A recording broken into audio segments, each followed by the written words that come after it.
Nakumpiska ang mahigit 200,000 pisong halaga ng smuggled cigarettes mula sa 2 individual na naaresto ng mga otoridad sa Zamboanga del Norte.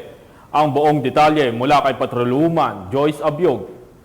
Dalawang individual sa sinugang operasyon ng mga tauhan ng Regional Intelligence Division kasama ang Dapitan City Police Station sa Barangay Bununong, Dapitan City, Zamboanga del Norte.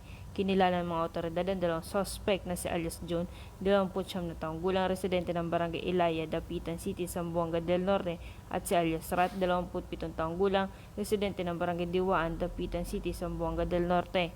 Nakumpiska sa mga suspect ang 5 master cases ng Red New Berlin cigarettes na nagkakahalagang 285,500 pesos per box of cases at isang Toyota Hilux. Sa kasalukuyan ng mga nakumpiskang illegal na sigarilyo at ang dalawang arestadong suspect ay nasa kustudiya na ng Dapitan City Police Station para sa tamang disposisyon. Mula rito sa Zamboanga Peninsula, ako ang inyong PNN correspondent, Patrolwoman Joyce Abiog, alagad ng batas, tagataguyod ng Balitang Pulis.